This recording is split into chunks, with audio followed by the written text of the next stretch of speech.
Solo en la era moderna, los brutales imperios, todos democráticos, desde siglos atrás ya, estoy hablando de la era moderna, como el Imperio Británico, el francés, el belga, el estadounidense, etcétera, todas grandes democracias fueron las más brutales imperios racistas y genocidas. Estamos hablando no simplemente de los famosos 100 millones del comunismo, sino varias veces más. Esa tragedia, algunos calculan hasta 1.000 millones de masacrados, muertos por hambrunas, gracias a estos portadores de la libertad y la civilización, que esa era la excusa.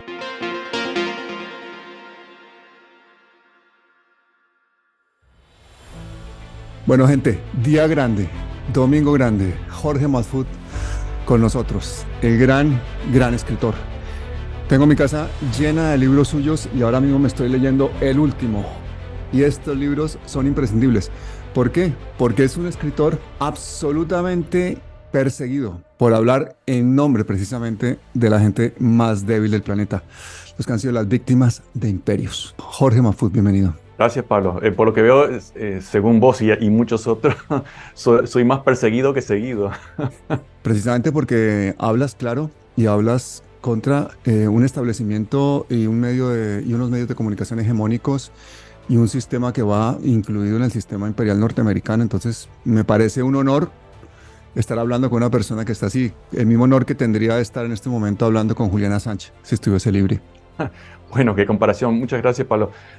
Sí, no quiero ir a referencias personales, pero para reconocer que es cierto lo que estás diciendo, a mí me han dicho a veces indirecta y muchas veces directamente, bueno, olvídate de esto, de aquello, especialmente en los últimos tiempos. Y a mí qué me importa, uno toma una decisión, no pretendo ningún reconocimiento, no puedo decir lo contrario, uno tiene una posición y sabe que puede estar equivocada porque somos humanos, pero mentir para tener algún beneficio, algún reconocimiento, jamás. Eso, mi abuelo fue torturado por la dictadura, por torturadores muy famosos como Nino Gavazzo, etcétera, en el Cono Sur. Y bueno, y murió pobre, con sus convicciones, equivocado o no. Pero ¿y podría yo defraudar esa memoria? No, no puedo. Efectivamente, venimos sobre hombros de gigantes y tenemos que seguir estas luchas sociales. Además, son luchas sociales que si las abandonamos, entonces perdemos todo lo conquistado por millones de personas que han estado luchando, ¿no? Por precisamente oponerse a estos grandes poderes que manejan el mundo. Y hoy en día, Jorge, eres absolutamente necesario porque lo que ha pasado en Palestina ha traído a colación tantas cosas que has escrito tú, tantas cosas que has dicho tú sobre la supremacía blanca, sobre los pueblos elegidos, sobre el destino manifiesto, sobre las fronteras y el borde fronterizo. Y yo quiero saber tu opinión. ¿Cómo estás tú percibiendo este genocidio que estamos viviendo en Gaza? ¿Cuál es tu lectura? Sí, es como una caricatura de todas las brutalidades que ya conocemos, pero también es una continuación de la brutalidad imperial que hemos visto desde especialmente la historia siempre está llena de brutalidades, incluso si vamos a los textos bíblicos, etcétera, están llenas de brutalidades y consideradas como valiosas, honorables y necesarias.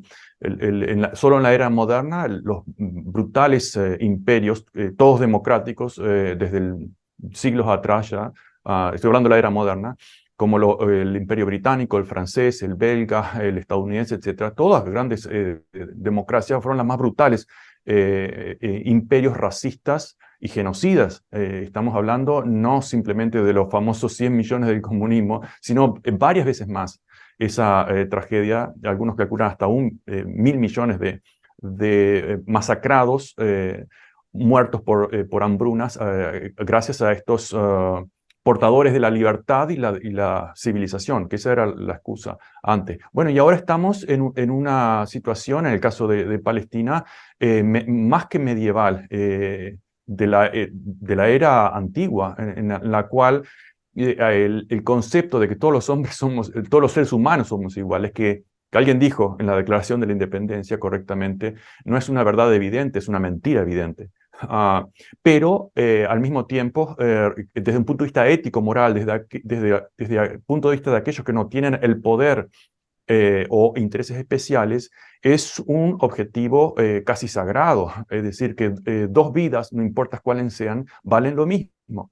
Algo que era absurdo, ridículo en la Edad Media, aunque la idea de la igualdad de los seres humanos incluso aparece en cierta medida en la República de Platón, en las discusiones socráticas, etc.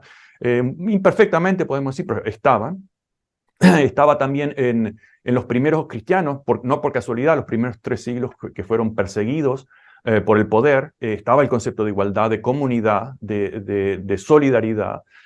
Y luego todo eso se destruyó cuando el cristianismo se oficializa con otro genocida, emperador brutal como fue Constantino en el año 325, y de ser perseguidos y solidarios se convierten en persecutores y brutales persecutores los mismos cristianos, con todas sus diferencias y denominaciones. Es difícil meter todo en una caja, incluso en el caso de los cristianos o de cualquier religión, pero algo parecido ha ocurrido con el pueblo judío, que fue sistemáticamente perseguido en el caso de Europa, especialmente en Europa, más que en el mundo islámico, expulsado muchas veces, acosado muchas veces, robado y masacrado, y luego que se convierten, toman el poder, especialmente con la creación de Israel, se convierten exactamente lo mismo, de perseguidos a persecutores.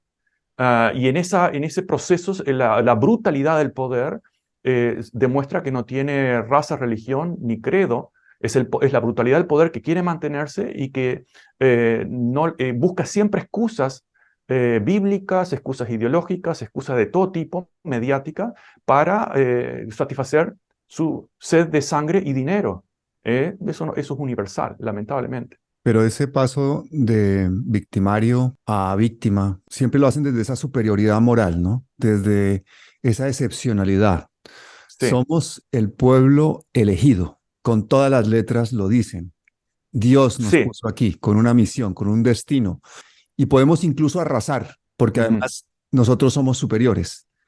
Esa Exacto. superioridad que está en este momento justificando el sionismo para llevar a cabo un genocidio, nos la quieren encima imponer al resto del mundo y tienen todo el poder mediático y todo el poder económico para hacerlo.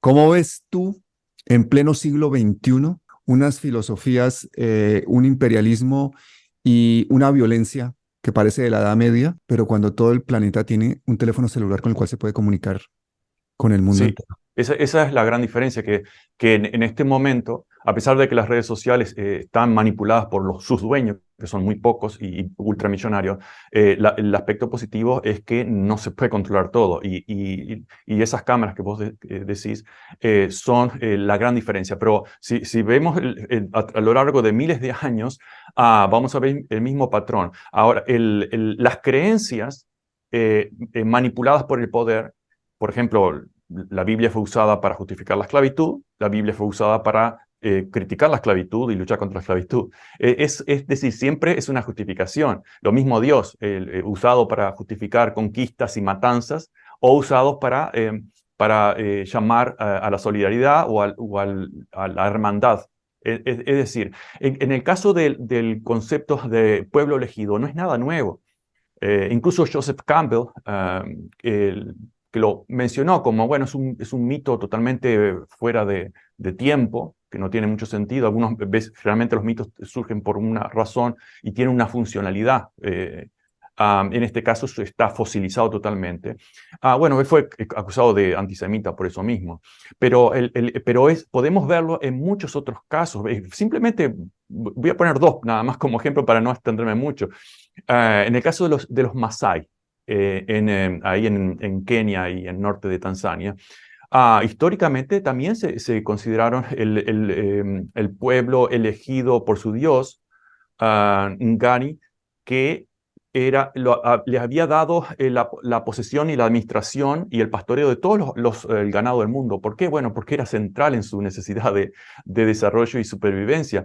Y eso le daba la autoridad moral incluso de robar el ganado a sus vecinos, porque además era parte de un monoteísmo, de ese Dios que los había elegido a ellos mismos. Todos los pueblos generalmente se consideran elegidos por Dios. Yo recuerdo de mis trabajos en África, en Mozambique, que algunos hablaban, por ejemplo, de los verdaderos hombres, el verdadero pueblo, que era su propia tribu. Vaya casualidad. Nadie dice que los otros son el pueblo elegido. Y un ejemplo más, por no poner varios, el caso de Huitzilopochtli, el de los mexicas, que surge en el norte, en lo que hoy sería la cruz de Utah, Nuevo México, etc. Huitzilopochtli es el nuevo dios. Hice un estudio muy vasto sobre esa mitología. El dios del cielo, el dios de las aves, que se opone a la mitología femenina de la serpiente, de la tierra, de la fertilidad, que era mucho más pacífica que los dioses estelares. Y era el dios de la guerra y del sol, obviamente. Y elige a su pueblo, los mexicas, luego son los aztecas, y les promete una tierra. Es la tierra prometida, y le dicen, ve al Éxodo. Acá aparece la estructura que podemos recordar de Joseph Campbell, el héroe de las 1001 caras o rostros. Ve hacia el sur, y donde encuentres un águila matando una serpiente sobre un nopal, sobre un cactus, sobre un lago, eso es la tierra que te he dado. Pero vaya casualidad que el Valle de México estaba ya habitado por otras civilizaciones, y obviamente tuvieron que desplazarla, y fue violenta el desplazo. Y luego se creó un imperio en ese caso. Ahora, desde el punto de vista no histórico y mitológico y antropológico, desde el punto de vista filosófico, podemos pensar, bueno, el considerarse los elegidos de Dios es una actitud arrogante, pero no necesariamente significa de que es un crédito para masacrar a los otros pueblos. Incluso hay algunas convenciones de judíos, recuerdo una del 88, recuerdo de lecturas, no de haber estado ahí, que decían, bueno, el hecho de ser el pueblo elegido nos impone una obligación de proteger, de ser misericordioso, etcétera, etcétera. Es una visión bastante, sigue siendo, podemos decir, teológicamente arrogante, pero sociológicamente positiva, en el sentido de que no por ser elegido de Dios podemos quebrantar todas las reglas, sino todo lo contrario. Y de hecho el concepto, que volvemos a la Biblia, a los textos antiguos, el concepto de profeta no tiene nada que ver con el profeta griego, que es aquel que ve el futuro, que es la idea que tenemos actualmente. El concepto de profeta griego, y vemos, por ejemplo, profetas Amón, etc., era aquel que se atrevía a criticar los pecados morales de su sociedad, como diferencias sociales, el abuso de los ricos a los pobres, cualquier tipo de pecado social o individual. Ese era el profeta, aquel que se atrevía, y era obviamente demonizado. No eran llamados antisemitas porque no existía en esa época, pero sí que eran objeto de demonización permanente. El mismo Jesús, que no es aceptado obviamente por el judaísmo, pero es un profeta, para el Islam es un profeta, para muy pocos cristianos es un profeta, o para la mayoría es hijo de Dios, pero de todas formas cumple la misma función del profeta. Es decir, baja a decirle a su pueblo sus pecados, y acusarlos de de romper las reglas morales, éticas e incluso religiosas. Y acá viene el aspecto religioso de Jesús. Entonces, ¿qué pasa con Jesús? Los crucifican, obviamente, junto con otros dos criminales. Ahora, uno podía decir desde un punto de vista psicológico, sociológico, bueno, también decir que uno es hijo de Dios cualquier otra persona sería también arrogante, ¿sí? Pero arrogarse esa superioridad, por ejemplo, en el caso de Jesús, no significaba que su prédica era ve y mata a todos y quédate con sus bienes, como aparece en muchas partes en el Antiguo Testamento, sino lo contrario.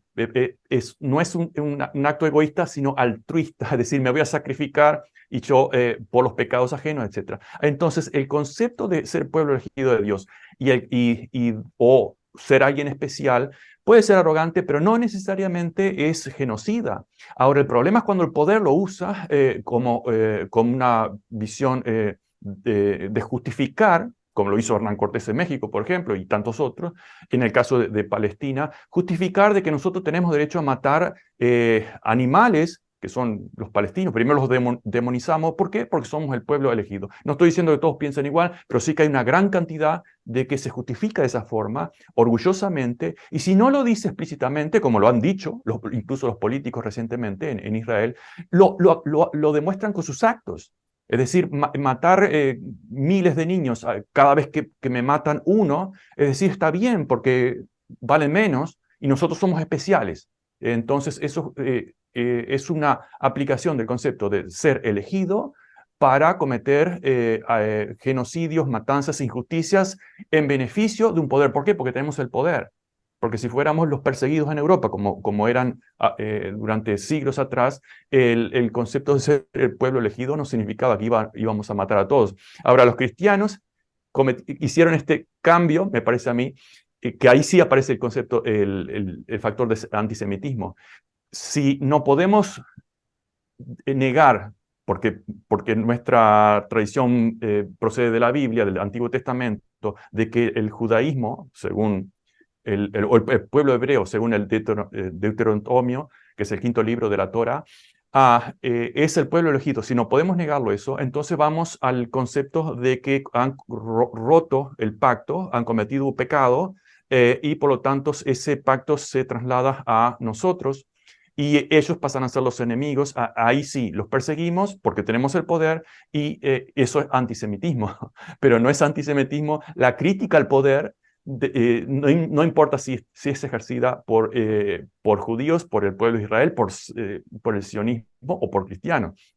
En ese caso sí era antisemitismo. La crítica a la brutalidad política no es antisemitismo, sino serían antisemitas una gran cantidad de judíos también.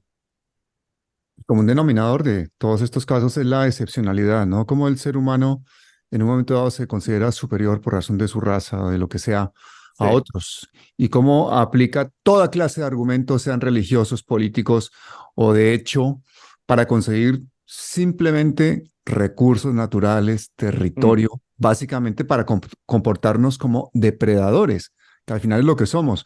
Hace unos pocos miles de años estábamos peleando con tigres de dientes de sable, persiguiendo a otros seres humanos para robarles sus hembras, matándonos entre nosotros con hachazos y seguimos haciéndolo de una forma más sofisticada. Y por eso es que ese desaliento que nos entra a todos cuando decimos, entonces, ¿cuándo Mm. vamos a hablar de paz? ¿Cuándo vamos a evolucionar? Somos capaces de llevar una sonda a otros planetas y no somos capaces entre nosotros de vivir en paz. Se tiene que morir la gente de hambre, de sed. Nos tenemos que matar por un territorio. No hay suficiente terreno en el planeta para que la gente pueda vivir en paz. Eso es una cosa que a mí me descorazona, ¿no? Pensar que nuestros aspectos psicológicos, nuestra biología juega en contra totalmente en caso de conflictos como este, ¿no? Sí, sí, juegan contra en muchos aspectos, incluso en la mercantil, como desarrollé un poco en ese libro que mostraste al principio, la explotación de nuestras debilidades ancestrales a través del mercado. Las debilidades ancestrales, por ejemplo, como la afición, no la afición, pero la concentración en lo negativo, porque era parte de nuestra sobrevivencia, no lo positivo, sino prestar atención a lo negativo, que el mercado lo explota para hacer dinero a través de noticias negativas, a través de guerras, etc. Pero bueno, volviendo al punto que bien señalas sobre la excepcionalidad, vos sabes muy bien y muchos de quienes nos están viendo saben, por ejemplo, el destino manifiesto de Estados Unidos, que fue una apropiación y una mezcla de religión e intereses políticos.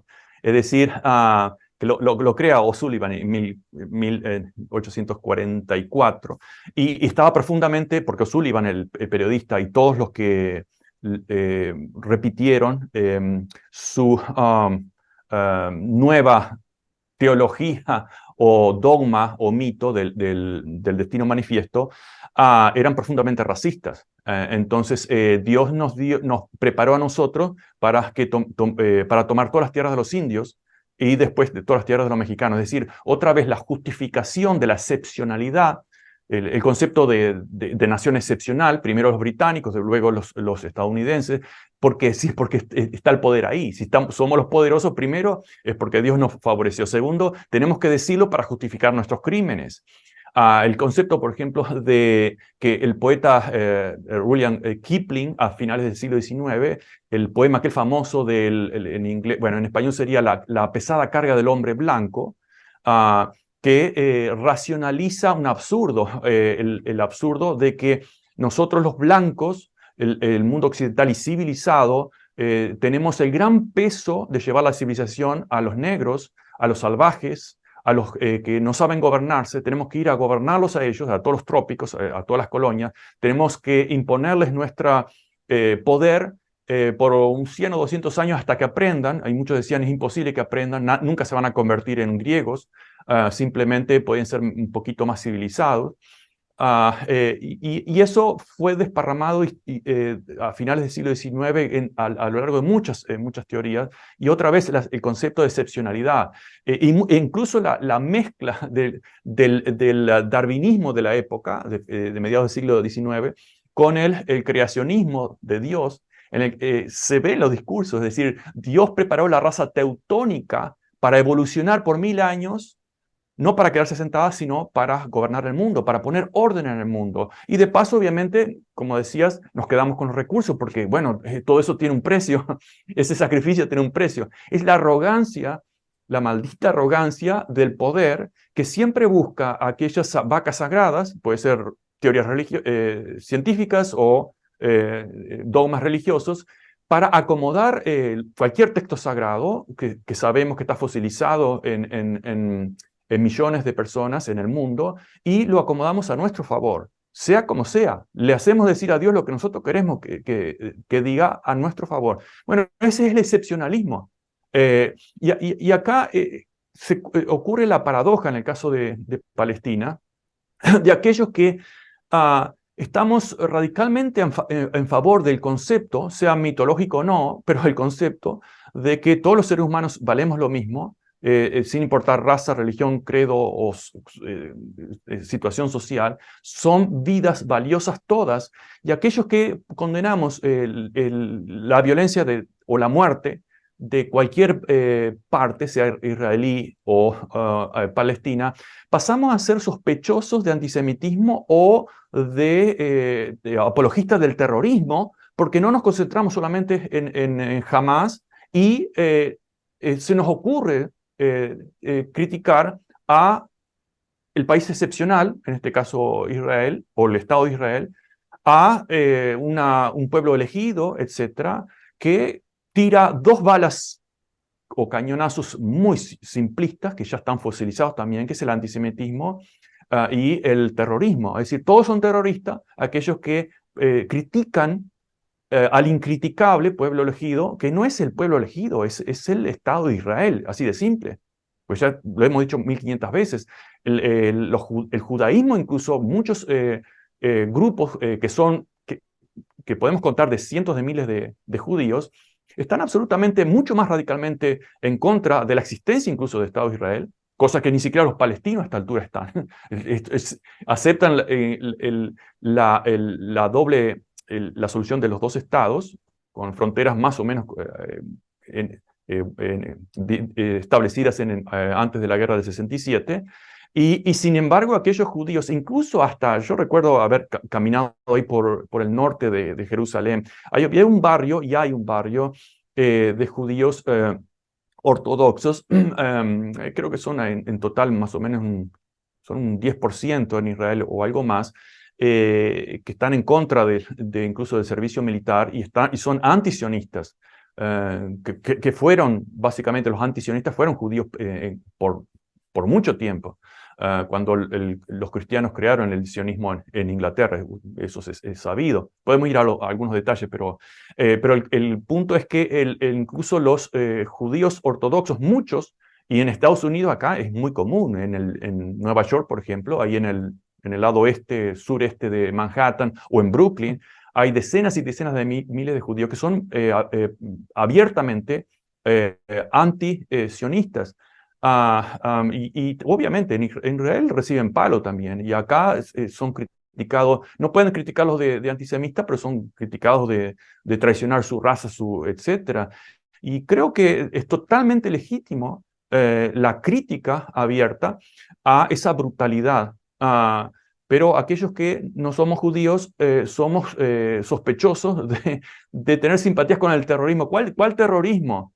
Estamos a favor de Hamas. Bueno, ni siquiera los palestinos de Cisjordania están a favor de Hamas. Recuerdan, una gran lucha interna y hasta sangrienta hace muchos años. Pero recordemos también que estamos en una situación absolutamente de apartheid y de colonización de las tierras palestinas por razones geopolíticas y por razones nacionalistas. Que no es una situación de igual a igual. Palestina no tiene ni siquiera un ejército, es permanentemente acosada, desalojado de sus casas. Hay en Israel rehenes palestinos, que no se dice rehenes palestinos, están en las cárceles, pero son menores, son miles de menores que son secuestrados. La última más conocida es Ahed Tamimi, famosa muchacha con coraje infinito. Ha sido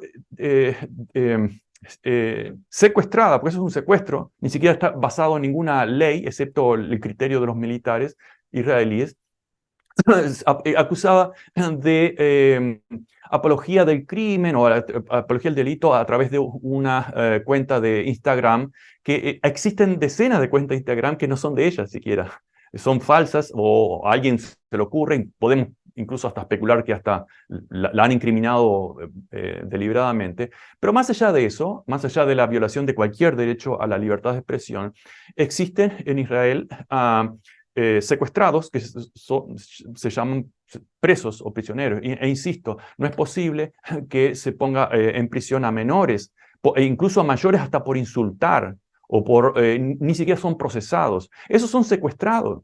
Pero están hablando, no, porque lo importante es liberar a los secuestrados de Hamas. Por supuesto que es importante que no haya secuestrados en ninguna parte y que Hamas libere a sus secuestrados, a cientos y algo. Pero ¿qué pasa con los miles de secuestrados que sistemáticamente, a lo largo de décadas, están en las cárceles de Israel, en un sistema violentísimo de apartheid? Alguno ha dicho que incluso el apartheid de Sudáfrica era menos violento. Nada más que la lógica es la misma. Recordemos, Nelson Mandela estaba en la lista de terroristas de Margaret Thatcher y de Ronald Reagan. Y de hecho Ronald Reagan lo dijo en una entrevista creo que fue en CBS, pero fue en 1982. Dijo, no hay forma de que nos opongamos a Sudáfrica porque es un aliado en nuestra lucha del mundo libre. Es decir, un país brutalmente racista era parte del mundo libre. La manipulación de la narrativa es siempre la misma, pero no es lo mismo. Y no solamente Mandela, también el Congreso Africano era el grupo terrorista, etc. Bueno, pero estaban ejerciendo el derecho establecido por la ONU, que dice claramente, y también fue del año 82, que todo pueblo que está siendo sometido por otro pueblo, tiene el derecho legítimo a defenderse, a resistir, y lo dice explícitamente, léanlo, y resistir incluso usando la fuerza de las armas. Pero claro, los palestinos no tienen ese derecho. Es decir, cada vez que reaccionan son terroristas. Que Hamas tira cohetes. Bueno, si vemos las estadísticas desde el año 2008 antes del trágico octubre, 7 de octubre, son más de 6.000, casi 6.500 muertos palestinos, sistemáticamente por el ejército israelí o por los colonos. En compensación, según la ONU, estoy manejando números oficiales de la ONU y de otras organizaciones, pero son bastante consistentes, en compensación, en el mismo periodo murieron 37, 40 ciudadanos israelíes. Ustedes siempre van a ver la desproporción. Incluso este mismo año hay otro reporte oficial de las Naciones Unidas y de otras organizaciones. Desde enero a septiembre, 227 palestinos fueron muertos por el ejército israelí o por los colonos. Es decir, los colonos que sacan a la gente de la casa, como alguno decía, habrán visto en los videos, decía, bueno, y si no te robo tu casa, alguien más lo va a hacer, entonces lo hago yo. Y eran muchos, ni siquiera son ciudadanos de Israel, sino que venían de otros lados. Pero esa injusticia, ¿qué esperan? Hubo varias manifestaciones pacíficas palestinas y fueron respondidas con balas y muertos. ¿Cuál es la solución? Que se dejen permanentemente, sistemáticamente ser humillados, robados, asesinados de una forma brutal, arbitraria, y que el mundo ni siquiera se entera, porque de los 227 de los últimos meses antes de esta guerra, no pasó nada, nadie se entera. Y recuerden otro hecho, que incluso cuando ocurrió la terrible matanza en París, 2015, murieron 12 personas asesinadas por grupos terroristas islámicos. Terrible, obviamente, una sola víctima inocente, es terrible. Pero, ¿qué pasa? Fueron todos los líderes del mundo, entre ellos la autoridad palestina, Netanyahu, hubo como 10 líderes importantísimos de Europa y de América y de Medio Oriente que participaron brazo con brazo en las marchas, recordarán, por las calles de París contra el terrorismo y los carteles, Je suis Charlie, por la revista, ¿no? De Charlie Hebdo.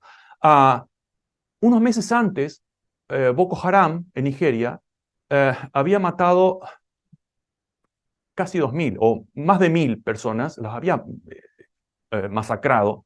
Nadie se enteró, porque son negros, estaban en África, ¿no? ¿A quién les importa? Entonces volvemos al mismo concepto de, bueno, toda vida vale lo mismo, repetimos 1.000 veces, pero en la práctica no es una verdad evidente, es una mentira evidente. Y todo eso está naturalizado por la gran prensa mundial. Algunos que viven en el centro del mundo son seres humanos. Si algo pasa aquí en Estados Unidos, en Jacksonville o en Nueva York, todo el mundo se entera, son seres humanos, somos seres humanos. Pero ¿qué pasa con el resto? Son números. Los palestinos son números. Los africanos masacrados o los hindúes, indios, millones, etcétera, por Churchill, recientemente, en 1944, 4 millones muertos de hambre, asesinados o muertos de hambre. En el Congo, el rey belga, todos lo saben, Leopold II mató en cifras conservadoras 10 millones de africanos. No eran seres humanos, eran animales. Y lo mismo está pasando con Palestina. Se están deshumanizando, ni siquiera, no es que no sean pueblo elegido, son animales, como lo han dicho en la prensa, lo han dicho incluso los comentaristas franceses, y se da una increíble paradoja, ¿no? Porque los israelíes, desde el punto de vista de la acusación de semita o antisemita, el semitismo está conectado con una genética más allá de la cultura, ¿sí? Es un hecho étnico, pero también genético. Los israelíes son, según las trazas genéticas, viviendo en Israel, la mitad son de origen europeo y la otra mitad de Medio Oriente. Los palestinos son más semitas que los israelíes modernos. Los israelíes, los hebreos antiguos, eran oscuros. Jesús no era rubio, como ustedes saben, ni de ojos celestes, como se pinta como la santidad de Jesús. Bueno, podríamos contar muchas anécdotas, pero está claro de que era un hombre de piel oscura, incluso hasta en la Biblia, no solamente los científicos lo dicen, sino que hasta en la Biblia, cuando Judas lo traiciona, debe decirle a los romanos, que eran más blancos y más rubios, ¿dónde estaba Jesús en la multitud? Y lo apunta con un dedo, es aquel. No dice es el rubiecito, no, dice es aquel, porque se parecía a todos los judíos de la época, que eran parecidos a los palestinos de hoy. Incluso el pueblo hebreo sale de África, es decir, nada que ver con ese genotipo o fenotipo europeo como es el actual. Entonces, cuando hay una acusación de antisemita, cuando alguien critica al gobierno de Israel, que ya de por sí es un absurdo, pero cuando se deshumaniza a los palestinos, que son más semitas que los israelíes, eso no es antisemitismo. Eso está bien, porque bueno, ellos no son los pueblos elegidos. Es un absurdo total, pero bueno, es la manipulación de la simplicidad de la propaganda. La propaganda debe ser simple, y repito, ¿cuáles son las acusaciones? Antisemita y terrorista, punto. No pienses más. Tírale esas dos bombas y acallas cualquier crítica, cualquier esfuerzo intelectual de comprender la realidad. Y esa es la tragedia del poder que estamos viviendo hoy. Aparte de otro hecho geopolítico, obviamente. Y fíjate que la gente a veces tiene que escuchar cosas realmente monstruosas, ¿no? Y se va haciendo como una idea tipo caricatura de las realidades. Aquí hay gente del canal que te está preguntando cosas. Lo primero, te dan la bienvenida por estar aquí. Encantado de estar contigo, Jorge. Y hay alguien que menciona que en la reciente cumbre árabe de los 50 países que se reunieron, precisamente curioso, a raíz de esto, una reunión que terminó un poco descafeinada, pero que por primera vez países que eran enemigos del mundo árabe se reúnen en torno al conflicto que hay en este momento con el genocidio de Palestina. El mandatario iraní afirma que el 80% de los combatientes de Hamas, llámales como quieras, soldados, terroristas, lo que quieras, el 80% son huérfanos de padres asesinados por Israel, padre o madre. O sea, imagínate la estadística. ¿Cómo queremos que una olla a presión, como puede ser Gaza, no genere toda clase de odios, toda clase de violencias? Cuando es un pueblo ultrajado, violado, asesinado, marginado, encarcelado por un Estado que además tiene el apoyo de un imperio. ¿Cómo Sí. queremos que no se hagan cosas absolutamente, y no estoy justificando, desde luego, ninguna acción terrorista, pero estoy intentando entender Claro. en el desespero de la convivencia de los días? Imagínate que te han matado a tu familia, a tus hijos, a todo el mundo, y te están continuamente humillando y estás absolutamente bajo esa opresión. ¿Cómo pretenden que no haya una resistencia de todo tipo, cultural, social, comunicativa, de todo tipo, tanto dentro de Palestina como fuera de Palestina? Pero también cómo no esperan que haya gente desesperada que en un momento dado empuñe las armas. Mira, Pablo, yo he sido profesor acá de muchos ex soldados o veteranos de la guerra de Irak, de Afganistán. Conozco muchos, lo he tenido acá en mi oficina. Hemos hablado muchísimo sobre su experiencia. Algunos tratan de justificar porque vienen hechos pedazos, ¿no? Y otros reaccionan en contra. Muchos de los anti-Vietnam eran soldados veteranos de Vietnam. Muchos de los anti-Irak, que fue basado en una mentira, como ustedes saben, brutal, muchos de ellos son soldados también. Pero yo he tenido muchos de ellos, pro y a favor y en contra. Y uno de los elementos típicos del 100% es que si no tienen una amputación o algún problema físico, la mayoría tiene estrés postraumático. Y yo he tenido muchos casos de gente que se pone violenta solamente de ver cosas sensibles. Otros, que incluso están en algunos de mis cuentos, pero obviamente no con los nombres, etcétera, que volvieron sin sentir absolutamente ningún sentimiento para sus padres y su novia, etcétera, solamente para su perra, por ejemplo, o para algún animal. Entonces, el gobierno de Estados Unidos invierte millones de dólares para tratar esa brutalidad de efectos postraumáticos. ¿Por qué? Porque vieron, como en el caso uno que lo puso en una de esas ficciones, entre comillas ficciones, de que vio un iraquí levantando los pedazos de su hijo porque el tanque del convoy estadounidense lo pasó por encima. Y después, como hubo una reacción, salieron y ametrallaron al resto. Y eso le produjo a este estudiante mío un sentimiento absolutamente traumático. Ahora, si eso es traumático para un soldado, imagínense para jóvenes, niños, como en el caso de Palestina. ¿Alguien puede pensar ver pedazos de cabeza de sus amigos, o aunque sean desconocidos, en vivo y en directo, y bombardeos permanentes, y pensando que me va a caer una bomba, etc.? ¿Alguien puede pensar que esa gente no tiene un profundo trauma de violencia y que no va a curarse, que ni siquiera tienen psicólogos ni medicinas para curarse? Son gente totalmente destruida. No son solamente los 100.000 muertos que ya van en este mes, más que en todos los conflictos y guerras en el mundo entero. Es una brutalidad absoluta. Toda esa gente prácticamente no va a superar sus traumas. ¿Cuál es su solución? No solamente psicológica, sino hasta ética. Bueno, tengo derecho a reaccionar. Yo esto lo dije 1000 veces en el caso de los drones de Obama en Medio Oriente, que el bueno de Obama, bueno, hay una gran cantidad ocurrió gran cantidad de matanzas, porque estaban buscando un terrorista y como tirar una bomba inteligente, y las bombas inteligentes son medias tontas, matan 10, 20 personas y familias enteras.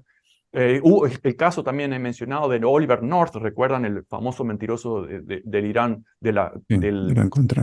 del Irán Contra, exacto, de los años 80, que fue perdonado por Bush padre y luego recontratado por empresas privadas e incluso hasta por los gobiernos siguientes?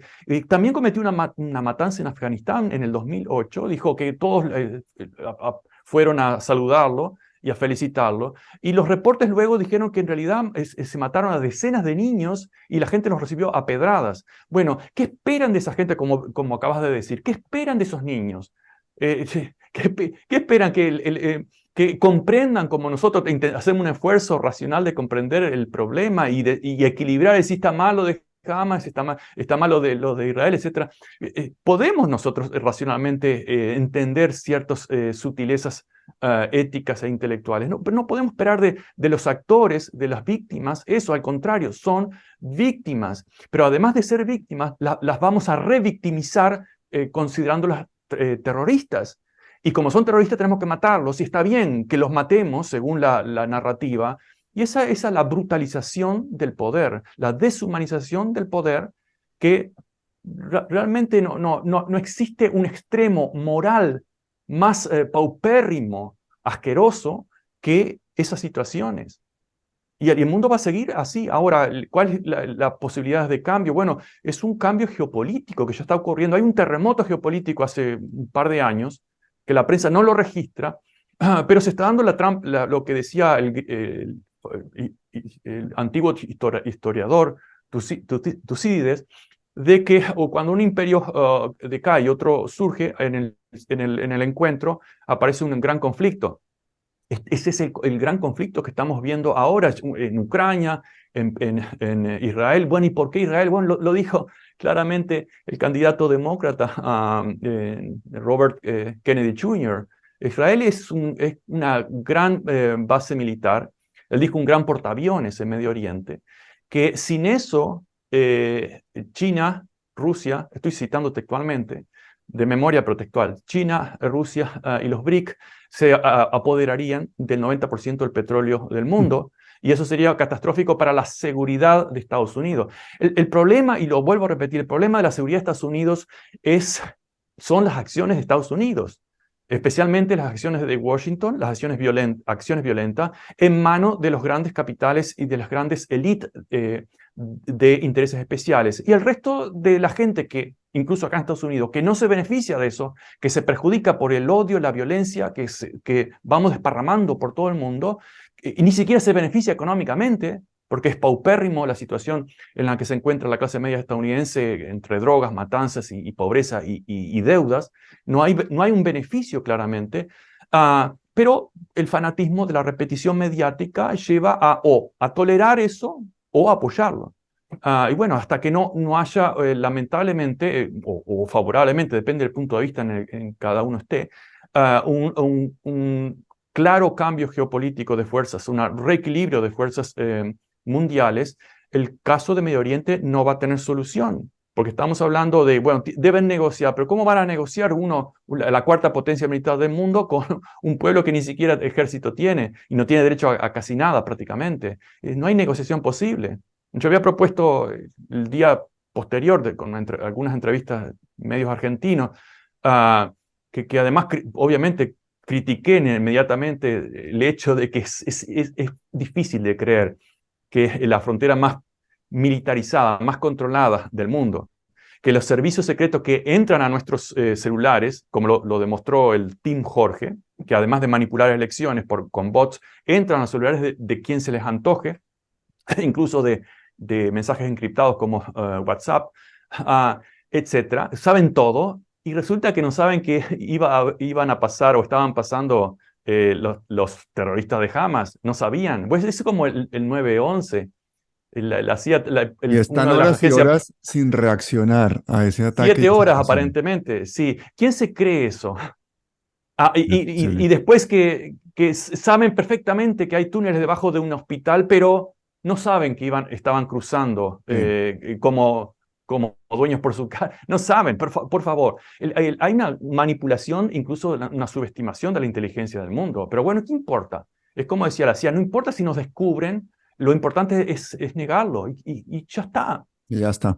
Pero te voy a decir una cosa, hay algo que me parece todavía más increíble y necesito que me ayudes a entender esto, sinceramente, porque además representa pues la opinión de buena parte de la clase política europea. Se trata de las declaraciones de la asesora parlamentaria y activista social Celine Pina. Sí. Textualmente, esta mujer básicamente lo que dice es que el asesinato en masa de niños palestinos está bien, pero el asesinato de niños israelíes es un crimen. Mira lo que dice textualmente. La explosión de una bomba sin duda matará a los niños palestinos, pero no morirán con la sensación de que la humanidad ha engañado sus expectativas. Es aterrador que los niños israelíes hayan muerto, llevándose una imagen de injusticia inhumana y de desprecio por lo que son. O sea, los niños palestinos, bueno, por lo menos se van a morir, pero se van a morir con la sensación de que la humanidad no los ha engañado. Pero lo que es terrible es el asesinato de los niños israelíes, que estos sí se han muerto llevándose una imagen de la injusticia humana. O sea, y esto lo dice en una televisión pública, una asesora del gobierno francés. Que además es socialista era. Vi esas declaraciones, pero Es de y lo más además, infame que yo he escuchado en mi vida, te lo juro. absolutamente, pero además los mismos moderadores le preguntan a los otros panelistas, ¿ustedes están de acuerdo? Sí, estamos de acuerdo, obviamente. Eso no era solamente uno, era otro. Sí. Pero fíjense también que en estos días hubo una marcha en apoyo a Israel, ¿sí? ¿Quiénes estaban encabezando esa marcha? Marine Le Pen, el nuevo presidente del partido xenófobo, antisemita, porque si hay grupos más antisemitas en el mundo, no hay que la extrema derecha europea y estadounidense. Se da la misma paradoja. En el caso de la extrema derecha estadounidense, son pro-israelí. Pero ¿cómo se entiende si son también neonazis, pro-KKK, odian a los judíos y son pro-israelí? Miren el caso de Brasil, el expresidente Bolsonaro ondeando banderas de Israel, y en su partido está lleno si hay neonazis en Brasil, están ahí, no están en la izquierda. Pero resulta que la izquierda en Europa, en Estados Unidos, en América Latina, son las primeras de ser acusadas de ser antisemitas. ¿Por qué antisemitas? Porque están contra Israel. Y se cierra el circo de las contradicciones. Ahora resulta que los neonazis hacen marcha a favor de Israel. Bueno, tal vez no es una contradicción, dirá alguien. Pero es una paradoja bastante dolorosa, ¿no? Creo que debería resultarle dolorosa. Y No, aquí y está fíjate lo de Bolsonaro que has mencionado, los evangélicos, las iglesias evangélicas financiadas por el sionismo, fueron realmente los que auparon a este hombre al poder, y la relación de Sí. la extrema derecha internacional y el sionismo es muy, muy, muy cercana. todos estos presidentes de expresidentes de latinoamericanos que viven aquí en España o en Europa de extrema derecha, que están con Aznar, con la Fundación FAES, que Mm, son el think tank de la extrema derecha internacional, son todos prosionistas. Ahí tienes la foto de Aznar con Blair y con Bush para invadir Irak y hasta nuestros días. Yo estuve hace un par de días mirando el monumento que tenemos aquí en Atocha, que lo voy a sacar en esta semana, porque estaba haciendo una reflexión desde allí de cómo este señor Aznar metió en la guerra de Irak a España y mm, aquí hubo un ataque terrorista eh, sí, que él, para reelegirse, porque eran las elecciones en ese momento, dijo que ese ataque había sido producido por ETA, ETA, el Grupo sí, Separatista Vasco, y mantuvo sí, esa tesis hasta el final, incluso años después. Claro, lo pillaron en la mentira, la misma policía a las pocas horas ya capturó a los islamistas, sí, pero él llamó personalmente a los grandes dueños de los más importantes medios de comunicación y les dijo que él como presidente les aseguraba que ese atentado lo había hecho ETA, porque claro, venían las elecciones y él quería ser el hombre fuerte que lucha contra ETA y no el presidente que mete a España en una guerra que no le incumbe junto con Blair y junto con Bush y se echa encima al mundo islamista de enemigo. Y eso fue lo sí. que pasó. Y eso costó 200 vidas. Y yo Mm. invito a la gente de Palabras Mayores, esta semana voy a hacer el vídeo desde allí para que reflexionemos sobre eso. En Colombia somos miembro de la OTAN. El presidente Petro ha dicho, no quiero mandar armas a Ucrania. Estamos ante un mundo en el que tienes que tomar partido y la gente está tomando partido a veces con la sensación o con un interés económico o político, geopolítico. Pero ¿por qué no tomamos partido por las víctimas? ¿Por qué no tomamos partido a favor de la paz? Claramente, valientemente. Yo he echado de menos, por ejemplo, de López Obrador más gallardía en esto. Tú has visto la actitud de López Obrador, la de Lula, Sí, son bastante descafeinadas si la comparas con la de Petro, ¿no? ¿Qué sí. opinas de que se rompan relaciones países latinoamericanos o países africanos con Israel como protesta de este Si la genocidio? política estuviera basada en principios morales, muchos ya hubiesen, por convicción, roto relaciones. El caso de Manuel López Obrador, recordemos, está en una campaña electoral y, y por muchas razones no conviene ese tipo de decisión en este momento. Pero Más allá, lo ¿eh? retrata, ¿eh? Sí, no quiero entrar mucho en el detalle, pero sin duda que hay un interés ahí. Y además económico, por su Claro. cercanía a Estados Unidos, etc. Pero bueno, si la política se basara en moral, que no se basa en moral, se basa en intereses, uno puede decir, bueno, si los intereses son, por ejemplo, intereses comerciales, es independiente de la moral, no es inmoral tener intereses comerciales, pero cuando Mm. ese interés está produciendo muertes, injusticia alrededor del mundo, sí que es un tema moral. Pero la política no se basa en moral y mucho menos la geopolítica, lamentablemente. Y hay Ah, unas elecciones peores, amigo. Se vienen las elecciones de Estados Unidos, que ahí la competencia es saber quién le da más dinero a Israel. no puedo retomar todo, pero tocaste muchos temas muy interesantes. El cambio va a ser un cambio cuando se reestructure el tema geopolítico. Ahora, este conflicto específicamente de Israel y Palestina está siendo catalizado, me parece a mí, a nivel popular como el nuestro Vietnam. El Vietnam de la generación nueva. Y eso va a tener una consecuencia, no a corto plazo. Recordemos los cambios políticos, podemos decir tímidos, pero el Congreso más revisionista, más a la izquierda en la historia de Estados Unidos, fue en los años 70. Fue una consecuencia de los 60, de esa lucha 60 y de la reacción antiguerra en algunos. Yo creo que la nueva juventud, y lo está demostrando con enormes marchas en todas partes del mundo, pero también en Estados Unidos, gigantescas marchas a favor de Palestina, cosa que no se veía antes. Es probablemente una concientización de la información que antes no circulaba de la forma que está circulando ahora. Entonces, por ahí puede haber un cambio de votos o de candidatos, pero sin embargo todavía estamos viviendo la década previa. Por ejemplo, Rashida Tlaib, una palestina representante de Michigan, fue censurada en el Congreso por hablar en favor de los palestinos, ella es de familia palestina, y por decir, mencionar la frase from the river to the sea, del río al mar. Y esa frase, decir, libertad desde el río Jordán hasta el Mediterráneo para Palestina, esa frase fue calificada de antisemita. Y fue censurada por antisemita.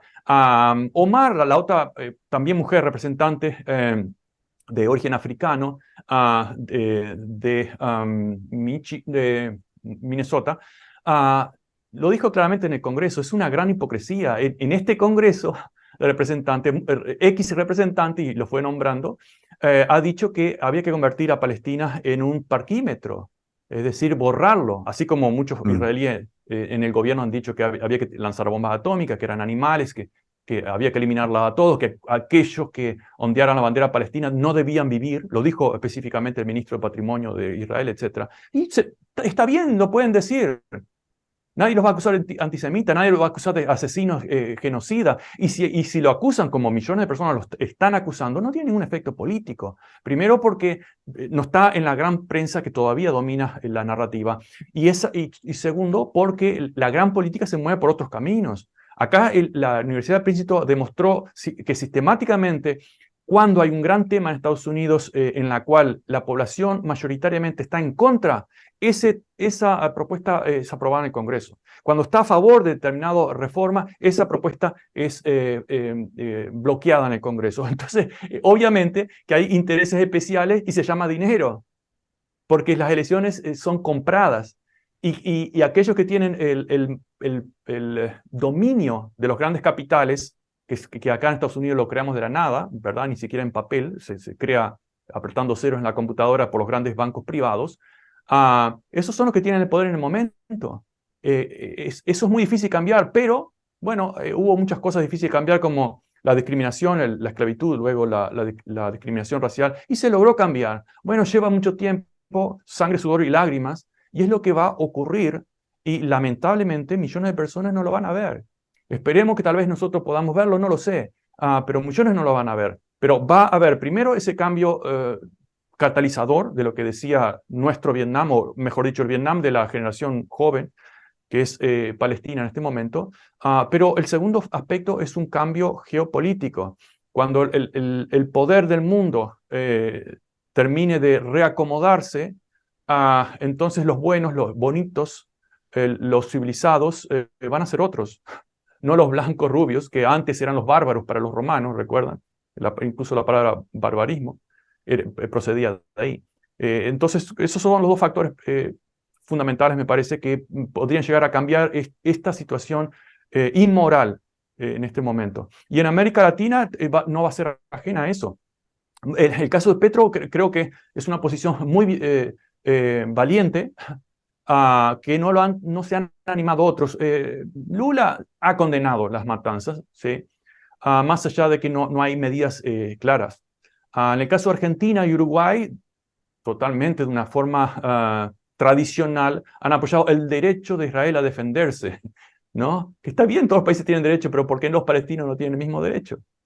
Volvemos al origen. Hay grupos privilegiados, ya sean racial, étnico o de poder económico en el mundo, en este caso noroccidente, Europa y Estados Unidos, más Estados Unidos que en Europa en este momento, que deciden qué es lo que está bien, quién tiene derecho a defenderse, ¿sí? Porque todas las guerras que hemos visto en el último siglo de europeos y de estadounidenses, primero era para llevar la civilización a los negros, luego para luchar por el mundo libre contra el comunismo. Hicimos lo mismo, pero con distinta narrativa. Y finalmente, bueno, porque el orden del mundo es necesario, el mundo libre, que nosotros protejamos nuestro derecho a defendernos, como el derecho a defendernos del 9/11 nos dio el derecho a invadir un país que no tenía nada que ver con ese tema, como ya lo sabemos, que fue Irak, ex aliado de Washington. Jorge, del público me hacen 5 preguntas concretas para 5 respuestas muy concretas. Una de ellas es, ¿cuál es de verdad el poder de los sionistas en Estados Unidos? Porque la fama de que son los dueños de Hollywood, de Wall Street, de no sé qué tal está ahí, pero ¿cuál es el poder real de los sionistas y del lobby sionista? Tú que vives en Estados Unidos debes estar Bueno, muy al día. el poder real del mundo está hoy en los bancos, en las finanzas. Ya ni siquiera en el capitalismo industrial o en el capitalismo consumo, no, simplemente en la creación de dinero de la nada. Y bueno, el sionismo tiene una gran presencia y basta ver los individuos que participan, tienen una gran presencia. Y repito, cuidado, acá no se trata de demonizar al judaísmo que no tiene, que es bastante, y repito, no solamente son dos cosas distintas, que el poder necesita confundirlos. El poder sionista necesita decir, estamos haciendo, los que nos atacan a nosotros son antijudíos, antisemitas. No, exactamente lo contrario. Señor, ustedes están secuestrando todo ese capital de solidaridad que el pueblo judío ha acumulado debido a terribles historias, ya sabemos, del holocausto, etc. Y lo han secuestrado y explotado de una forma cobarde para explotar y magnificar el poder. Bueno, son las finanzas, claramente las finanzas, y como decía anteriormente, lo dijo Robert Kennedy, bueno, Israel es una base militar, es un gran portaaviones que tenemos en Medio Oriente. Bueno, y después están Oye, por cierto, Kennedy fue el único presidente norteamericano que se opuso a que Israel tuviera armas nucleares. Bueno, lo mataron, ¿no? Pero no quiero decir que lo haya matado Israel, pero claramente me parece a mí que fue la CIA, ¿no? Con el apoyo del exilio cubano. Y es verdad que Wall Street es dueño, los sionistas son dueños de Wall Street y de Hollywood y de la mayor parte de los bancos, y que los Rothschild son los dueños de muchísimos bancos centrales en el mundo y todo eso, o son mitos y teorías de la conspiración. Sí, puede haber de las dos cosas. Recuerdo una frase de un personaje de la novela Memoria de un desaparecido que escribí y publiqué en el 1996. Decía, no hay nada, decía este personaje, no hay mejor estrategia contra un rumor verdadero que inventar otro falso que pretenda confirmarlo. Es decir, crear ruido para esconder algo que es una...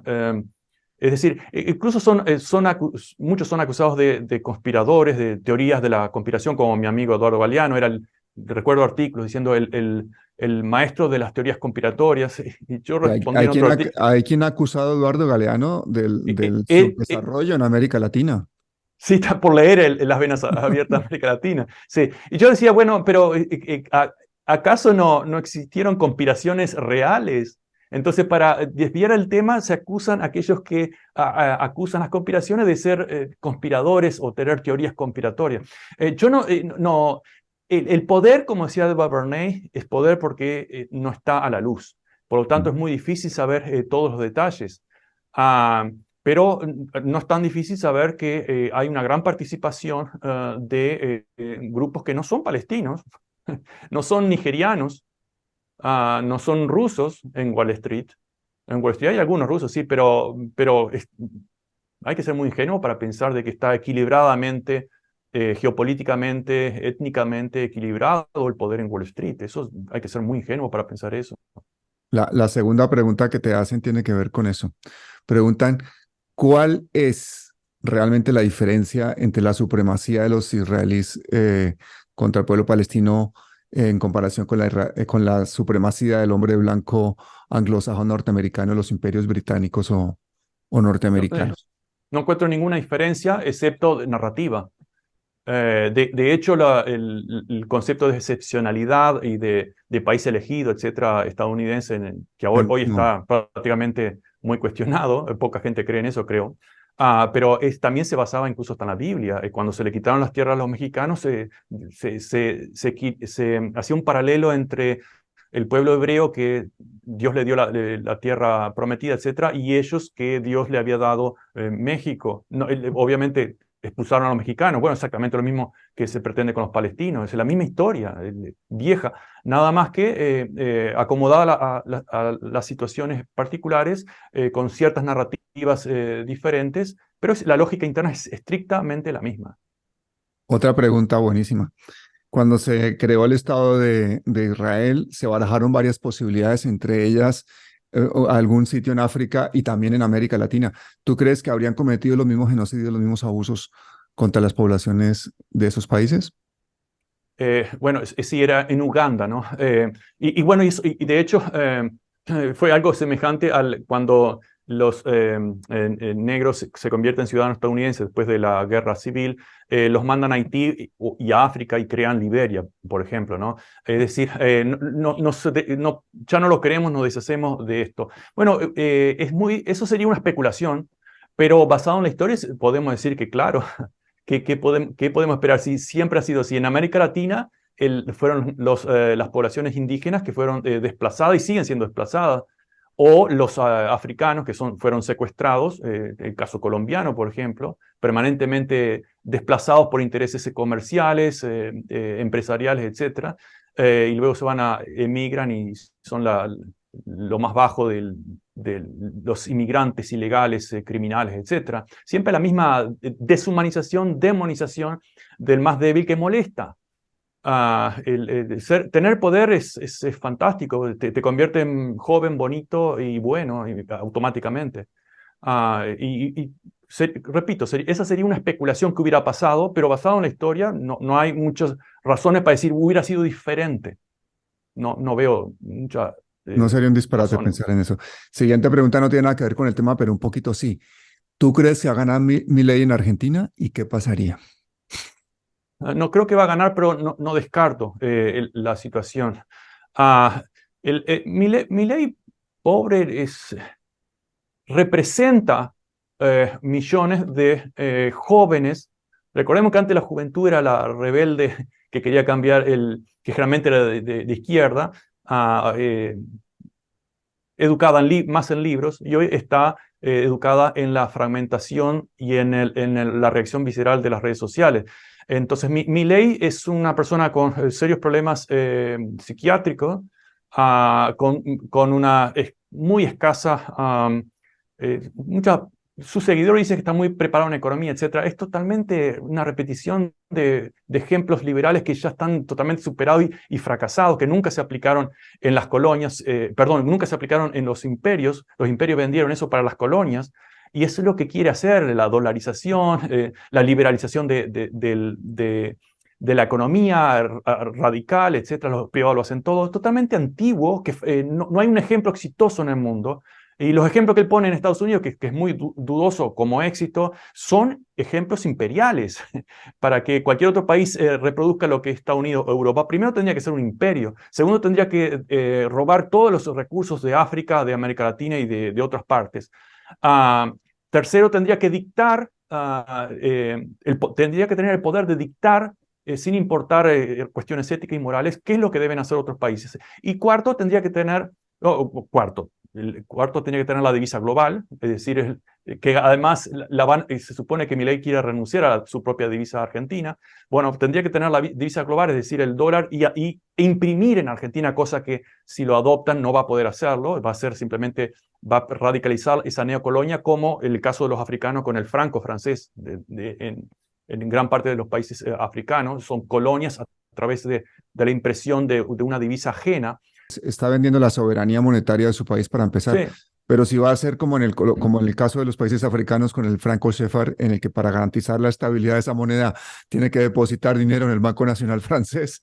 En este Sí. caso, imagínate. Una neocolonia, como ya dijimos Total. un montón de veces, que es la forma de, cuando nosotros creamos dinero acá, es bien sabido, se puede imprimir, entre comillas, imprimir, porque ni siquiera se imprime más, se puede imprimir dinero, pero no se Te puede dicen imprimir. en un computador que lo tienes. Tú vas al banco, tú dices, quiero una hipoteca, que me quiero comprar un apartamento. Sí, Entonces miran a ver si eres capaz de trabajar todos los años que hay que trabajar, te hacen el estudio de riesgos. Entonces un señor con un teclado dice, sí, toma, ahora tienes 100.000, no sé qué, para que te compres el apartamento. Ahora a trabajar exacto, 30 años, eres nuestro esclavo. Y ese señor con esa tecla ha dicho que ese dinero existe y ese dinero no existe. Y el fondo de exacto. reserva, la fracción que tienen que tener los bancos normalmente es bajísima, no la cumplen muchísimos de ellos y representa solo un porcentaje pequeñísimo del dinero real que tú sí vas a generar con tu trabajo. Esa es la gran Exacto. estafa del sistema monetario internacional, el sistema de crediticio, estamos todos trabajando por dinero que no existe, se crea dinero que no existe, los bancos centrales crean dinero que no existen. ¿Y de quién son los bancos centrales? ¿De quién es la Reserva Federal, por ejemplo? ¿No es un banco privado? Sí, bueno, y los bancos privados, aparte de la Reserva Federal, son los que hacen ese juego y crean dinero de la nada. Pero esa misma lógica, alguien tiene que trabajar para crear la riqueza, porque se imprime dinero, pero se crea dinero, pero no se crea riqueza de esa forma. Es la misma lógica colonialista. Algunos países realmente tienen que trabajar, producir algo para comprar dólares o francos y luego cancelar sus deudas. Es la misma lógica. Hablando de Neo, trabajo, te hacen una pregunta de trabajo, Jorge. sí. Aquí te dicen, pregúntale al profesor Jorge Madfut si lo dejan trabajar en paz allá en Estados Unidos, si le dejan enseñar todo eso, que si puede dar las clases contando todo lo que estás contando ahora, que cuentes cómo das las clases y tienes libertad de prensa, digo, de opinión y de cátedra, básicamente. Las universidades de Estados Unidos, tal vez no todas, pero muchas son como islas, realmente. En mi caso, yo ya he logrado todos los ascensos posibles. Es muy difícil que me persigan por opiniones políticas. Mis clases son aún más abiertas y más radicales de lo que puedo estar expresando Oye, en este porque tú momento. grabas tus clases, tú puedes grabar tus clases. A veces se han grabado, pero son clases, no están pensadas como No, pero ahora. escucha, Jorge, grábalas y las sacamos. Porque te digo una cosa, lo que hace Jordan Peterson, por ejemplo, que graba sus Sí, pero clases, no, ¿eso se puede? necesito permiso Permisos de los estudiantes. especiales. Eso No, permiso sería un especial. bombazo, eso sería un bombazo. Sería el canal más visto, te lo digo yo, de la Sí. historia del YouTube en América Latina. Yo sería el primero No. que estaría todo el tiempo ahí pegado. Yo tengo enfrente estudiantes que son incluso soldados que están preparados, se están preparando para ir a algún lado. Y personalmente no me pongo ningún límite. Tengo colegas que me apoyan, obviamente, no, uno no es una isla.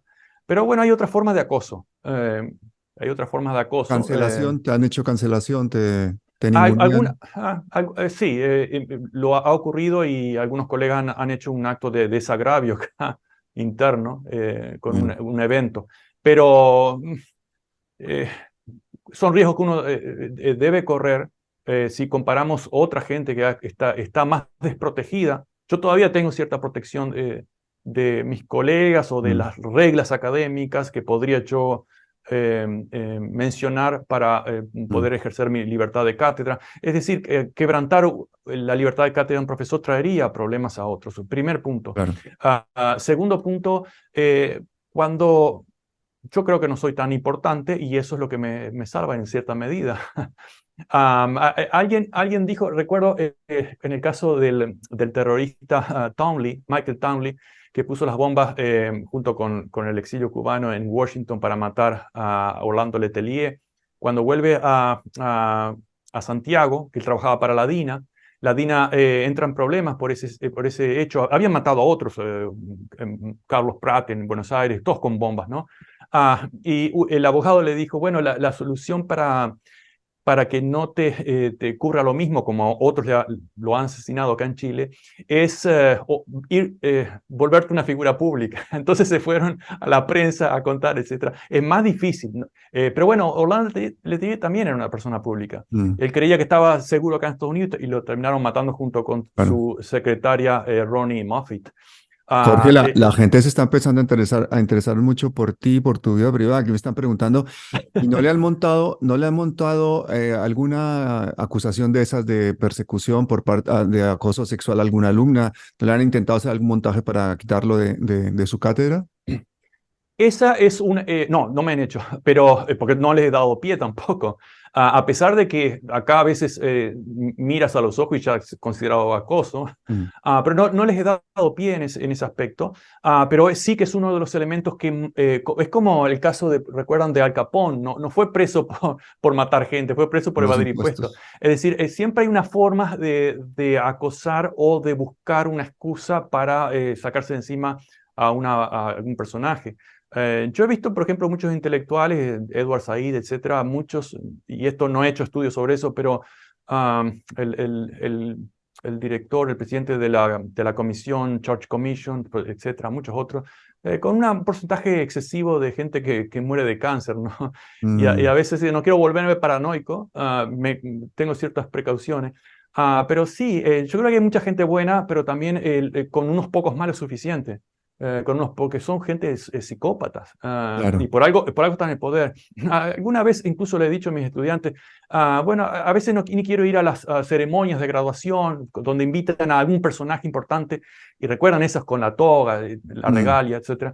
Y el personaje es un exitoso de algún lugar y dice, bueno, muchachos, para ser exitoso en la vida tienen que ser esto, etcétera, etcétera.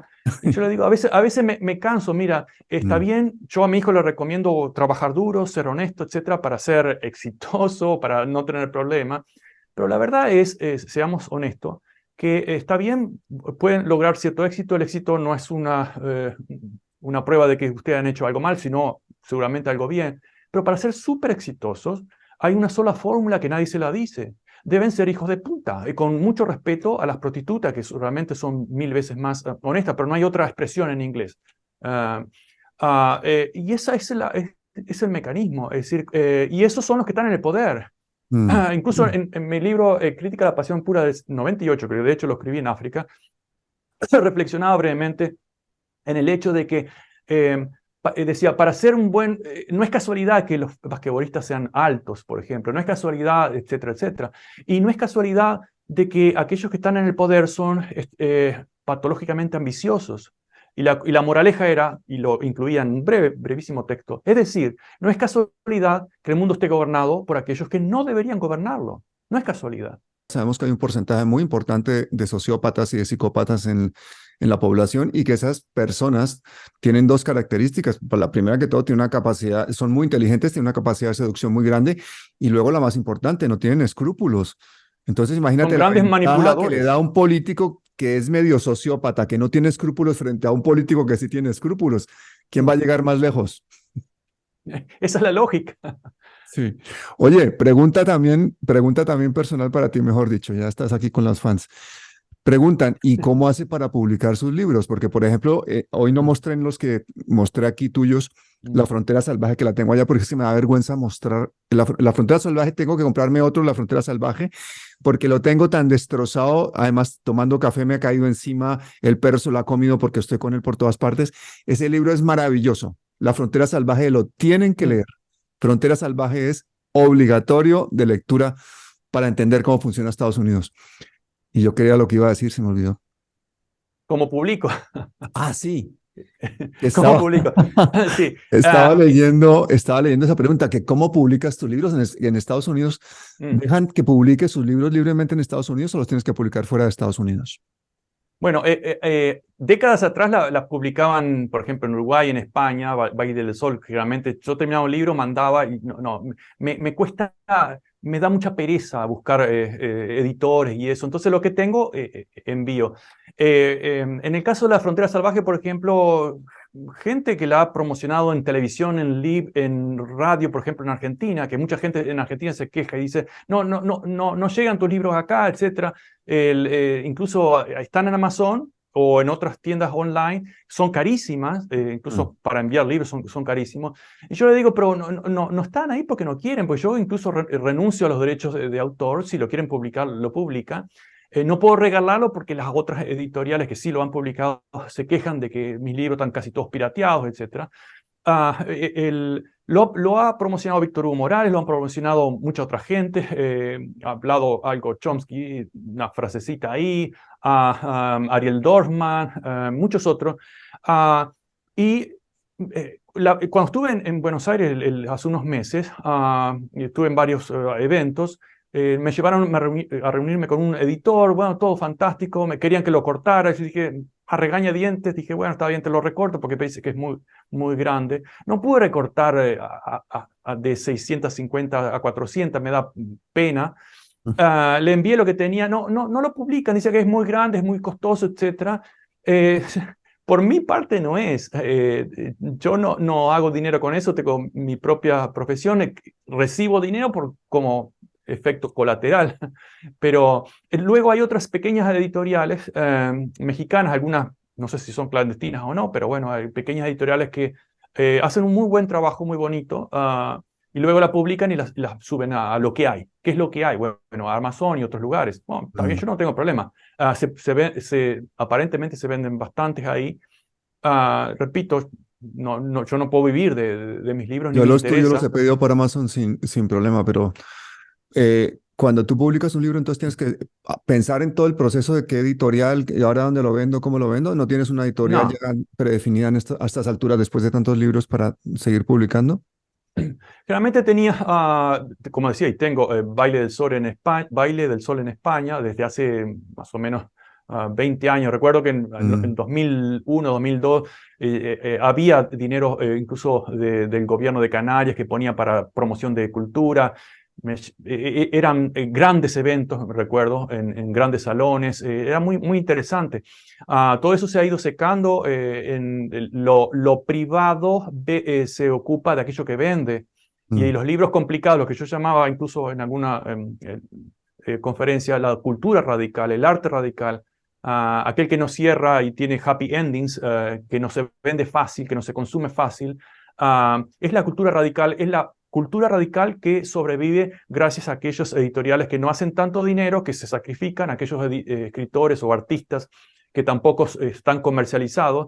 Y bueno, y las grandes editoriales como Planeta, etcétera, ¿qué van a vender? Aquellos que les genere un beneficio.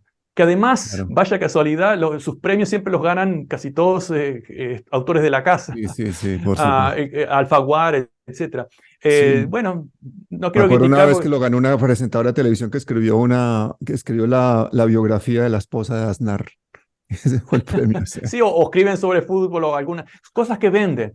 Sí. Yo no participo, hace décadas que no participo en ninguno de esos concursos, Mm, porque me parece un gasto de tiempo, me da pereza, pero además un gasto de dinero, y me da pena por aquellos escritores jóvenes ilusionados que han escrito la mejor novela, el mejor libro, y envían. No, no, es totalmente una pérdida de tiempo. mm, Puede ser que alguno tenga suerte, pero es como jugar a la lotería.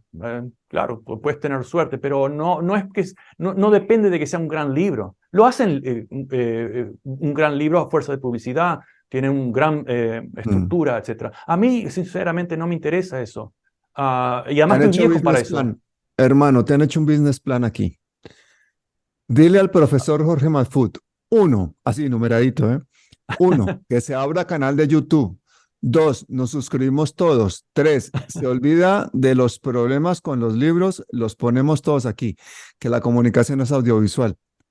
¿Qué te parece? Porque hay un montón de entrevistas tuyas por ahí, Bueno, de cosas y tal, pero tú sí. no tienes un canal, ¿no? Había un grupo, y hay todavía un grupo, que hizo ThinkLab, y yo tengo acceso a ese canal. A veces subo alguna pequeña entrevista que Think encuentro, Lab. no, Ah, bueno. no, ThinkLab, que encuentro, por ejemplo, en los últimos casos de los últimos eventos de entrevistas Mm. de políticos, etcétera, que me parece muy significativa por lo que dijeron. De hecho, la que mencionaste de la francesa, esa la subí yo. Pero están otros grupos que realmente eran ex estudiantes. Tú subiste la de las No, declaraciones no, de pero la subí copiada porque no, obviamente eso pertenece a un canal de francés. Yo cuando Ah, escuché esas declaraciones de esa mujer casi vomito, de verdad. sí, Que sí, me parece totalmente. infame, no se puede ser tan descarado. Además, Es inmoral, intentando normalizar un genocidio de esa manera, ¿no? Increíble, en plena es televisión inmoral. francesa, asqueroso. Bueno, Jorge, te hacen una pregunta aquí que yo ya es que están en el terreno personal, porque aquí tú sabes que los colombianos, que son principalmente el público de este canal, nos gusta mucho saber las vidas de las personas y tal. Y dicen que están mirando por Google la cantidad de libros que has escrito, que cuántos libros has escrito y que cómo haces para tener una familia y una vida personal. Buena pregunta. A ver, bueno, tengo un problema y soy hiperactivo, ¿no? Cuando éramos niños eso se consideraba algo interesante. Recuerdo, iban a entrevistas cuando tenía 20 y algo de años en televisión con medias Sí. cambiadas, con un saco de la obra de construcción, y mi esposa miraba por la televisión y decía, no te compré un saco nuevo y fuiste con lo más sucio que tenía, lo más viejo. Y que bueno, pues no estaba pensando en eso. Bueno, antes se consideraba, bueno, es un rasgo de la genialidad, etc. Hoy es un síndrome. Y entonces pobres jóvenes son acosados de que tienen algo negativo, etc. Bueno, díganle que es algo positivo. Bueno, en mi caso soy hiperactivo. No sé cuántos libros exactamente, pero sí que he escrito muchos. Algunos ni siquiera los he publicado. Otros en colaboración. Sí, son unos cuantos. Yo tengo 12, pero ¿cuántos aproximadamente tienes? Mira, a veces cuando quiero saber qué fue lo último que publiqué, voy a Wikipedia. ¿Por qué? Increíble. Porque una vez que intenté corregir errores y me dijeron, editor no confiable o no autorizado, no me acuerdo cómo era, yo digo, bueno, renuncio a esto. Entonces cuando quiero saber qué estoy haciendo, voy y me fijo ahí. Aunque faltan libros, le he notado, por ejemplo, han mostrado, por ejemplo, Pregúntales a los de la CIA que deben saber. Hay una persona que pregunta. seguramente, bueno, ellos editan mucho, deben saber, sí, sin duda. Claro, claro. Recuerdan Y luego cuando claramente, desclasifican, has visto cómo desclasifican, ¿no? Con todo mm, subrayado que no se pueda leer, sino una pequeña parte que convenga. exacto, Oye, exacto. me preguntan, oye, ¿cuáles los programas anteriores en los que ha estado Jorge Mahfoud en el programa? Bueno, pues el último tuve que subirlo 3 veces porque lo hackeaban, lo bajaban, lo censuraban, Manshaning ponía que incumplía las normas en no sé cuántos países, con el solo hecho de que en el título del vídeo aparecía tu nombre. Casualidad, subí Sí, 3 veces ese vídeo. Además, mm. en la introducción de la última vez que lo subí, lo digo. Y Además, mi tuve que cambiar el apellido, título, quitar tu nombre y poner un título que se llama, ahí todo, por favor, véanlo, la diferencia entre terrible y horroroso. Ahí explicamos lo de la frontera, lo de sí, la supremacía, lo de los sí. límites fronterizos. Todo eso está ahí. Es una entrevista de Jorge, que pues como todas las suyas, enciclopédica, espectacular. Lo han visto 64.000 personas. Me parecen muy pocas, pero muchas para la censura que tienes tú en YouTube. Hay formas de llevar al ostracismo a ciertos autores. ¿Recuerdan el caso de Operación Mockingbird? Que hoy con la Sí. tecnología actual es aún mucho más brutal. Es decir, promover determinados autores convenientes y hundir a otros o sacarlos del circuito de búsqueda. Eso es bien conocido. Incluso hay gente que paga billones de dólares para poner sus resultados de Google más altos. Millones de Claro. dólares y algunas empresas billones. Un mercado negro privado y otro Sí. de las compañías, de las agencias secretas. El privado, por ejemplo, ya mencioné Team Jorge, que además Jorge en español, a pesar de que es un grupo mercenario israelí, que ha intervenido en 27 elecciones. Según ellos, han ganado esas elecciones alrededor del mundo gracias a sus manipulaciones de bots. Hay muchas empresas privadas de ese tipo, Cambridge Analytica, etcétera, Mm. que ponen candidatos políticos, hunden o levantan candidatos políticos, y aparte de eso Pero con están cambiar el los nuevos algoritmo consiguen medios. darle la vuelta a unas Sí, elecciones. Esto es también. facilísimo. Sí, apenas cambian un poquito, incluso en Twitter, etc. La otra son, por ejemplo, las clásicas canalizaciones o triangulaciones de agencias como la CIA, que tienen millones y millones de dólares libres para usarla en ese tipo. La usaron antes, se probó, está demostrado, y hoy Mm. ya sabemos menos, pero sin duda que, como por ejemplo, promoviendo películas financiando películas. Y, por ejemplo, a través de NED, National Endowment for Democracy, etcétera. Yo Mm. he visto algunos YouTubers que tenían becas de la NED, por ejemplo. Mm. No puedo especular y decir lo sabía, no lo sabía, realmente no lo saben. Mm. Pero no seamos ingenuos, así funciona el Es un mundo. negocio El poder no cede a ningún rincón. Oye, ya para terminar, quisiera traer a colación un caso de un autor que yo creo que todo el mundo debería ver ese libro. Ese tienen que leerlo. Se trata ni más ni menos de un señor que ha sido uno de los historiadores más famosos de los Estados Unidos, catedrático, profesor de las más importantes universidades, asesor de varios presidentes norteamericanos, un señor que entraba al Congreso y daba conferencias y todo el mundo lo aplaudía y sus libros eran los más ovacionados. Y ese señor, curiosamente, pues era totalmente pro establecimiento, pro imperio, el más americano de los americanos que creen en estas supremacías. Pues él dijo, voy a escribir la obra más importante de mi vida. Y en esa obra voy a contar cómo desde Cecil Rhodes, allá en Sudáfrica, con los negocios de los diamantes, y cómo desde el imperio británico y cómo desde el imperio norteamericano hemos conseguido dominar al mundo, porque es que él estaba muy orgulloso de la supremacía anglosajona en el mundo. Y él escribe ese libro contando incluso los ataques de falsa bandera, los ataques terroristas que organizan todo el sistema de espionaje, asesinatos, derrocamientos de gobiernos, etcétera, etcétera, etcétera, y hace un compendio brutal que se llama Tragedia y Esperanza. El autor se llama Carroll Quigley y el libro es imposible de leer porque es un libro, bueno, es un libro científico de reuniones, de citas, de fechas, de no sé qué, ta. Pero ese libro esconde la realidad de cómo se consigue ese poder por parte del imperio norteamericano y británico en el mundo. Imagínense, y escrito desde dentro, desde una persona que es asesora de presidentes. Pues cuando el tipo llegó con ese libro, orgulloso, a la Casa Blanca o al Congreso, Yeah. dijeron, a ver, ¿tú para dónde vas con esto? ¿Qué es esto? Claro, el tipo tenía acceso a todos los archivos de la Biblioteca Nacional, del Congreso, de todo. El tipo tenía acceso a todo. Pues escribió una cosa impresionante.